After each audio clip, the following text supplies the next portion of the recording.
Hi everyone. Now, today I'll just be telling you a few tips regarding the post-micturition residual urine volume measurement. When you take this residual urine volume measurement, now we all know that how it has to be taken and what is its importance. The importance is that it tells us how much obstruction is there in the bladder, how much, and it holds importance for the people who are going to deal with benign prostatic hyperplasia or other obstructive pathologies. So accuracy in measurement becomes important, and ultrasound is one of a good way to measure the residual urine volume.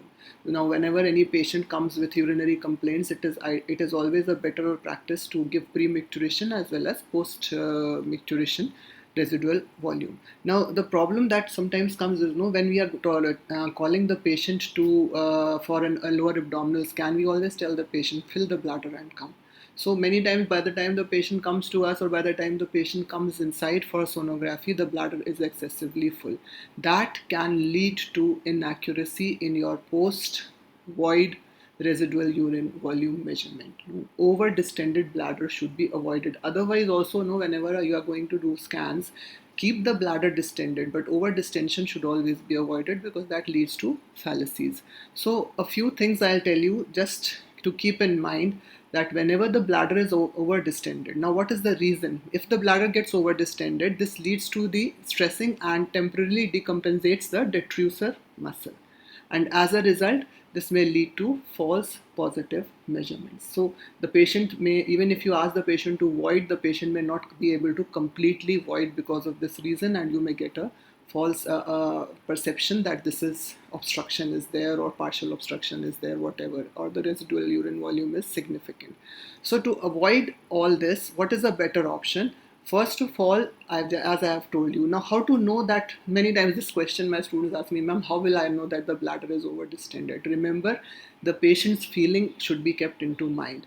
If the patient is very uncomfortable with the full bladder, he's saying, no, please do my scan, I cannot wait anymore, then that is over distended bladder. That gives you a clue that this is over distended bladder.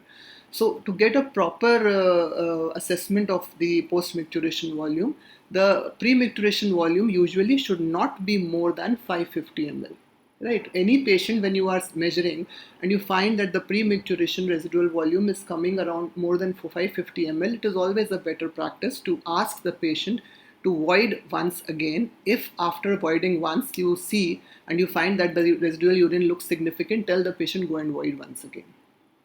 Right? So this will help you to get more accuracy in your post-micturition residual urine volume measurements. So it's a very basic thing that you have to remember. Just two things. One, that don't over distend the bladder, and the second clue I have given you for over distension, one is the subjective feeling of the patient, that the patient should not say, oh no, I just leave me, doctor, I want to go. And second is that you can see it quantitatively. Measure the pre-micturition residual urine volume, and if the pre-micturition residual urine volume is more than 550 ml, then it is always a good practice that asks the patient to void twice instead of once, right? So that is all a very, very small basic tip, and that can definitely help you improve your measurements of the post-micturition or post-void residual urine volume. Thank you so much.